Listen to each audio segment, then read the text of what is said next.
Bienvenue, vous êtes dans l'Ondée, le podcast de lecture. Dans ce 3e épisode, je termine la première partie du livre audio sur George Sand dans Histoire de ma vie, de Fontenay à Marengo. Alors, installez-vous bien confortablement et profitez de l'Ondée. Enfin, le 4 Fructidor, août 1794. Madame Dupin fut réunie à son fils. Le terrible drame de la Révolution disparut un instant à leurs yeux. Tout entier au bonheur de se retrouver, cette tendre mère et cet excellent enfant, oubliant tout ce qu'ils avaient souffert, tout ce qu'ils avaient perdu, tout ce qu'ils avaient vu, tout ce qui pouvait advenir encore, regardèrent ce jour comme le plus beau de leur vie. Quelques mots sur la personne de mon père, avant de le faire parler en 96. Depuis 1794, il avait beaucoup étudié avec Deschartres, mais il n'était pas devenu fort en fait d'études classiques. C'était une nature d'artiste, et il n'y avait que les leçons de sa mère qui lui profitassent. La musique, les langues vivantes, la déclamation, le dessin, la littérature avaient pour lui un attrait passionné. Il ne mordait ni aux mathématiques, ni au grec, et médiocrement au latin. La musique l'emporta toujours sur le reste. Son violon fut le compagnon de sa vie. Il avait, en outre, une voix magnifique et chantait admirablement. Il était tout instinct, tout cœur, tout élan, tout courage, tout confiance. Aimant tout ce qui était beau et s'y jetant tout entier sans s'inquiéter du résultat plus que des causes. Beaucoup plus républicain d'instinct, sinon de principe, que sa mère, il personnifia admirablement la phase chevaleresque des premières guerres de l'Empire. Mais en 96, il n'était encore qu'artiste. Mes amis, à mesure qu'ils lisent ces pages imprimées, me font des questions et des observations plus ou moins fondées. En voici une à laquelle je crois devoir m'arrêter un instant avant de passer outre. Pourquoi, me dit-on, avez-vous si peu parlé du maréchal de Saxe ? N'était-ce pas la plus remarquable figure et la plus frappante destinée de ce passé que vous évoquez comme une base de votre récit ? Ne savez-vous pas, sur le compte de ce héros, quelque fait particulier qui est échappé à l'histoire ? Votre grand-mère n'avait-elle pas quelque tradition domestique qui jetterait du jour sur ce caractère étrange et assez mystérieux encore pour la postérité ? Non, en vérité, ma grand-mère ne savait rien de particulier qu'elle voulût, ou pût dire sur le compte de son père. Elle n'avait que 2 ans lorsqu'elle le perdit, et dans ses vagues souvenirs, ou dans les récits de sa mère, elle avait reculé devant son embrassade au milieu d'un dîner, parce qu'il exhalait une odeur de beurre rance, qui répugnait à la précoce délicatesse de son odorat. Sa mère lui expliqua que le héros aimait de passion le beurre fort, et que, pour le satisfaire, on n'en trouvait jamais d'assez nauséeux. En fait de cuisine, tous ses goûts étaient à l'avenant. Il aimait le pain dur et les légumes presque crus. C'était une grâce d'état pour un homme qui passa les 3/4 de sa vie à la guerre. Certaines réflexions viennent inévitablement au courant de la plume quand on parle du passé. On le compare avec le présent, et ce présent, le moment où l'on écrit, c'est déjà le passé, pour ceux qui vous lisent au bout de quelques années. L'écrivain a quelquefois aussi envisagé l'avenir. Ses prédictions se trouvent déjà réalisées ou démenties quand son œuvre paraît. Je n'ai rien voulu changer aux réflexions et aux prévisions qui me vinrent durant ces derniers temps. Je crois qu'elles font partie de mon histoire et de celle de tous. Je me bornerai à mettre leur date en note. Je continuerai l'histoire de mon père, puisqu'il est, sans jeu de mots, le véritable auteur de l'histoire de ma vie. Ce père que j'ai à peine connu, et qui est resté dans ma mémoire comme une brillante apparition. Ce jeune homme, artiste et guerrier, est resté tout entier vivant dans les élans de mon âme, dans les fatalités de mon organisation, dans les traits de mon visage. Mon être est un reflet, affaibli sans doute, mais assez complet, du sien. Le milieu dans lequel j'ai vécu a amené les modifications. Mes défauts ne sont donc pas son ouvrage absolument, et mes qualités sont un bienfait des instincts qu'il m'a transmis. Ma vie intérieure a autant différé de la sienne que l'époque où elle s'est développée. Mais eussé-je été garçon et eussé-je vécu 25 ans plus tôt, je sais et je sens que j'eusse agi et senti en toute chose comme mon père. En 1798, se présente dans l'histoire de mon père une circonstance futile en apparence, importante en réalité, comme toutes ces vives impressions de jeunesse qui réagissent sur notre vie entière, et qui même parfois disposent de nous à notre insu.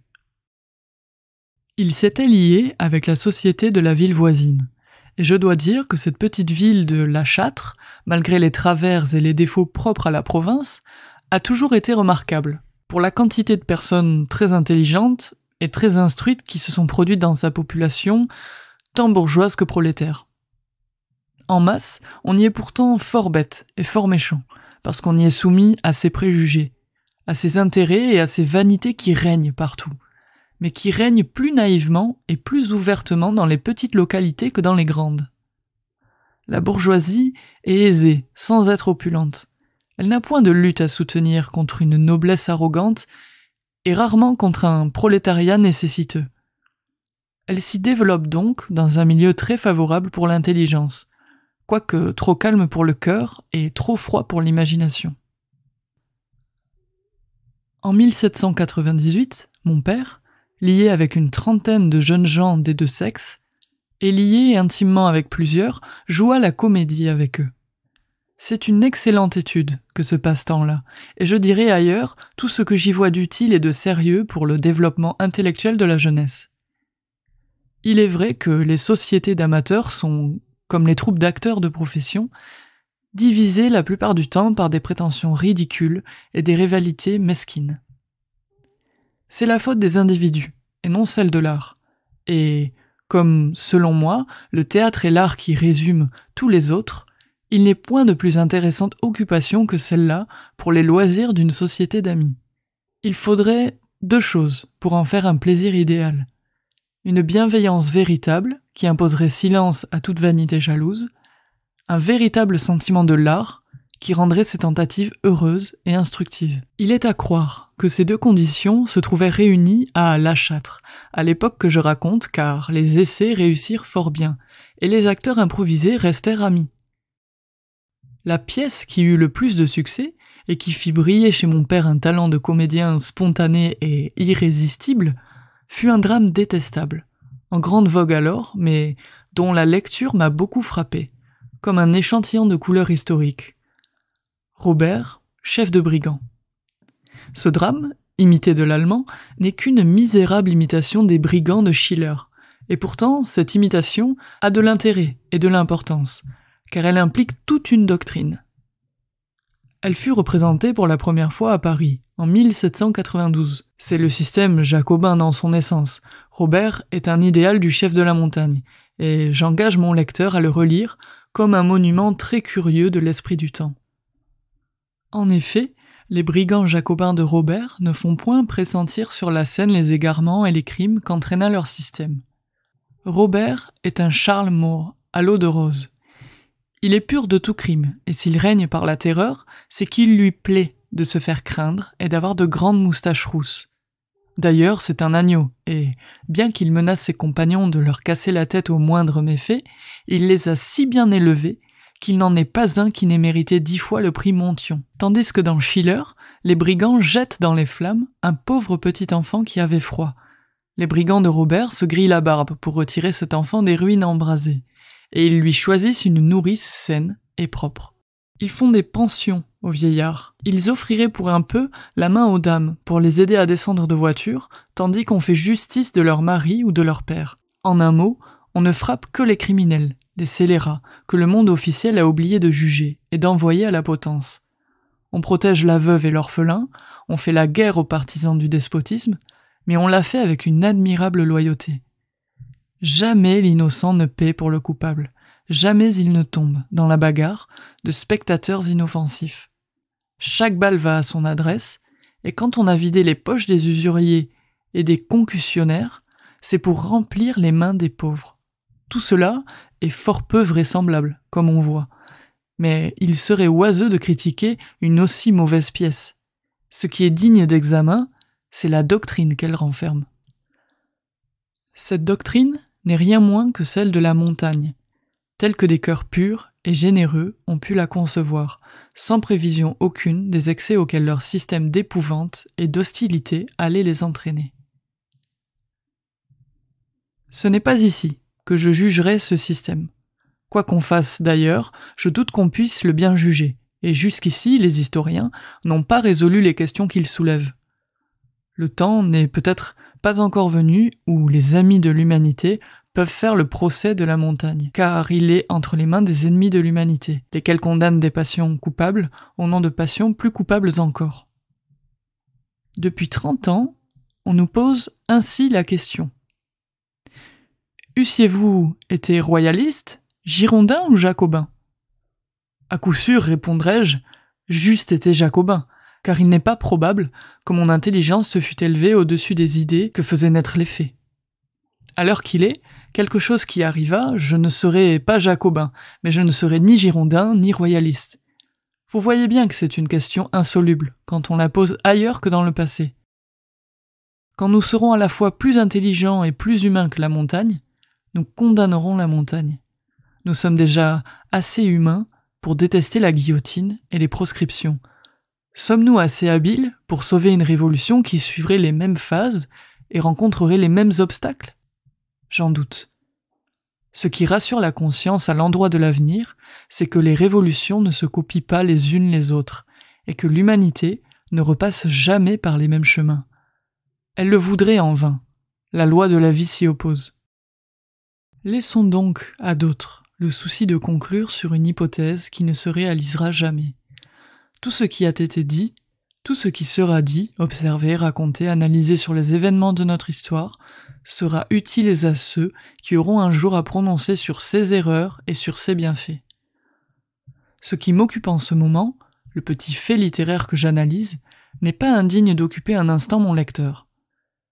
Qu'il se rappelle ou qu'il apprenne, s'il ne le sait, la conclusion des Brigands, travestis de Schiller.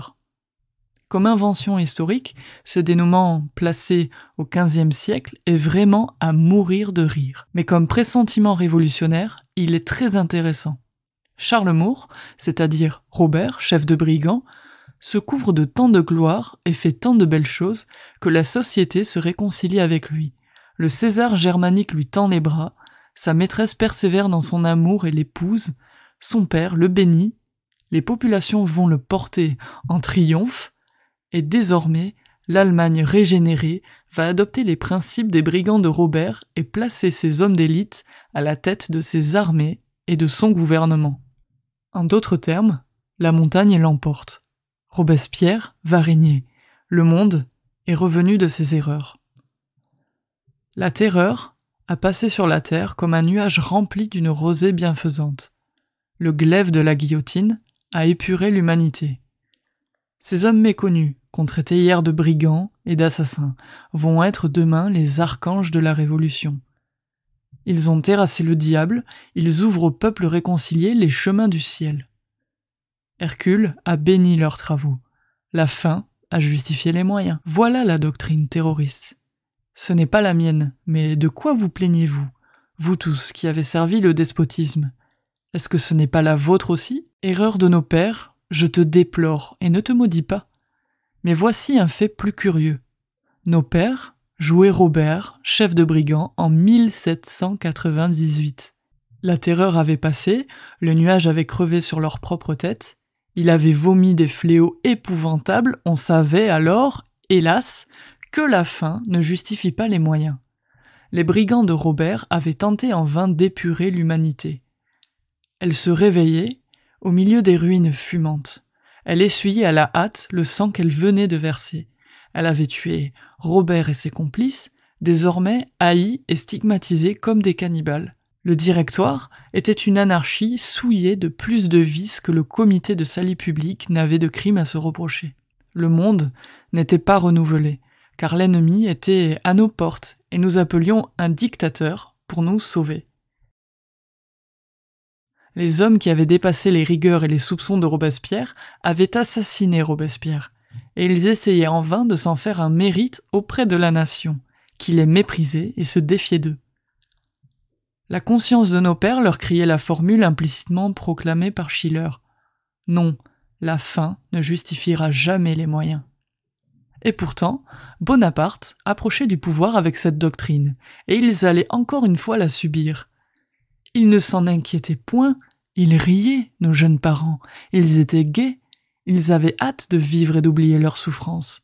Ils jouaient avec les débris de cette pensée terrible, ils s'habillaient en brigands, ils se passionnaient pour le rôle de réformateur, ils disaient encore avec emphase « Les tyrans n'ont point d'amis, leur mort est un bienfait pour leur sujet, les courtisans sont des lâches, etc., etc. » Et la tyrannie du génie approchait. Les sujets de Napoléon allaient périr par milliers pour sa gloire, et le règne des courtisans allait refleurir plus brillant et plus insolent que sous l'ancienne monarchie. Robespierre, chef de brigands, s'était donc trompé? Hélas, oui. N'avait-il pas fini en réalité comme Charles Moore, en détestant son œuvre et en se livrant aux coups de ses ennemis? L'illusion qu'il avait portée si haut, le prestige de l'idée qu'il avait fait si fort lui survivait donc, puisque, lui maudit et sacrifié, on recommençait sous une autre forme à croire au salut du monde. C'est que la foi est impérissable. La République s'était parée de ce titre, et on ne le porta pas longtemps, mais l'instinct du vrai et du juste n'était pas détruit avec des formes passagères. Ces formes étaient là, comme de vieux costumes de théâtre qu'on rajeunit pour les faire servir à d'autres rôles, à de nouvelles fictions. Mon père ceignit avec joie la ceinture garnie de pistolets du chef des brigands. Ses jeunes amis, plusieurs avaient déjà servi la République comme volontaires, s'enrôlèrent dans sa troupe, et tous ensemble, oubliant qu'ils jouaient une pièce jacobine, rêvèrent de combats et de prodiges. Ces brigands n'étaient plus des sans-culottes futurs, c'étaient des maréchaux de France en herbe. Robert allait s'appeler Bonaparte. Ces représentations théâtrales remplirent les loisirs de la société de la Châtre durant quelques mois, et chauffèrent l'imagination de mon père plus que sa mère ne pouvait le prévoir. Bientôt, l'action scénique n'allait plus le satisfaire, et il allait échanger son sabre de bois doré pour un sabre à la hussarde. Ainsi, mon père, chef de brigand sur les planches d'un théâtre, où les moines avaient fait cher lit et où la montagne avait tenu ses séances, commandait à des Hongrois et à des Croates prisonniers. 2 ans plus tard, il était fait prisonnier lui-même par des Croates et des Hongrois, qui ne lui faisaient pas jouer la comédie et qui le traitaient encore plus rudement. La vie est un roman que chacun de nous porte en soi, passé et avenir. Je reprends la transcription de ces chères lettres et je ne puis me persuader que mon lecteur les trouve trop longues ou trop nombreuses. Quant à moi, lorsque je sens qu'en les publiant, j'arrache parfois à l'oubli quelques détails qui honorent l'humanité, je me réconcilie avec ma tâche, et je goûte un plaisir que ne m'ont jamais donné les fictions du roman. Mais si je continue l'histoire de mon père, on me dira peut-être que je tarde bien à tenir la promesse que j'ai faite de raconter ma propre histoire. Faut-il que je rappelle ici ce que j'ai dit au commencement de mon livre? Tout lecteur a la mémoire courte, et au risque de me répéter, je résumerai de nouveau ma pensée sur le travail que j'ai entrepris. Toutes les existences sont solidaires les unes des autres, et tout être humain qui présenterait la sienne isolément, sans la rattacher à celle de ses semblables, n'offrirait qu'une énigme à débrouiller. La solidarité est bien plus évidente encore lorsqu'elle est immédiate, comme celle qui rattache les enfants aux parents, les amis aux amis du passé et du présent, les contemporains aux contemporains de la veille et du jour même. Quant à moi, comme quant à vous tous, mes pensées, mes croyances et mes répulsions, mes instincts, comme mes sentiments seraient un mystère à mes propres yeux, et je ne pourrais les attribuer qu'au hasard, qui n'a jamais rien expliqué en ce monde? Si je ne relisais pas dans le passé la page qui précède, celle où mon individualité est inscrite dans le livre universel. Cette individualité n'a par elle seule ni signification, ni importance aucune. Elle ne prend un sens quelconque qu'en devenant une parcelle de la vie générale, en se fondant avec l'individualité de chacun de mes semblables, et c'est par là qu'elle devient de l'histoire. En outre, de cette vérité banale et que personne, j'imagine, ne contestera, j'ai exposé la grande influence que j'attribue à l'hérédité d'organisation, et qui me paraît une vérité aussi banale que l'autre. Je n'ai pas conclu, et je me garderai bien de conclure, que cette hérédité dut entraîner une fatalité absolue. Mais elle a assez d'influence sur nous pour empêcher que notre liberté soit absolue. Les mêmes instincts, les mêmes tendances, produisent des résultats différents, parce que le milieu que nous traversons n'est jamais identique au milieu traversé par ceux qui nous ont précédés. Il y a encore cette distinction à faire, que toute tendance, même dangereuse en apparence, peut être dirigée vers le bien, que l'instinct de la violence peut devenir la férocité ou la bravoure, selon les enseignements et les circonstances, de même que celui de la tendresse peut devenir le dévouement ou la faiblesse. Identité d'éléments, diversité infinie dans la combinaison de ces éléments, c'est la loi invariable qui préside à toute chose dans l'univers. Et il est impossible de rien comprendre sans constater cette loi. L'affaire de la raison et de la conscience humaine, c'est de trouver un équilibre et une harmonie entre ces deux termes, l'identité et la diversité. C'est l'action de Dieu dans la création universelle, c'est la logique de l'homme dans le gouvernement de sa propre existence. Ceci posé, et pour n'y plus revenir, j'affirme que je ne pourrais pas raconter et expliquer ma vie sans avoir raconté et fait comprendre celle de mes parents. C'est aussi nécessaire dans l'histoire des individus que dans l'histoire du genre humain. Lisez, à part, une page de la Révolution ou de l'Empire. Vous n'y comprendrez rien si vous ne connaissez toute l'histoire antérieure de la Révolution et de l'Empire.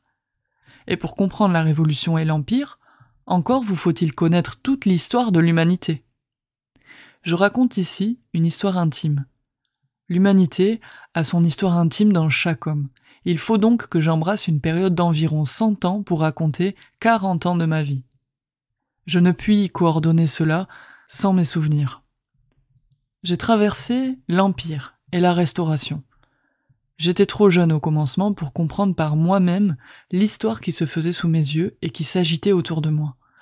J'ai compris alors, tantôt par persuasion, tantôt par réaction, à travers les impressions de mes parents. Eux, ils avaient traversé l'ancienne monarchie et la Révolution.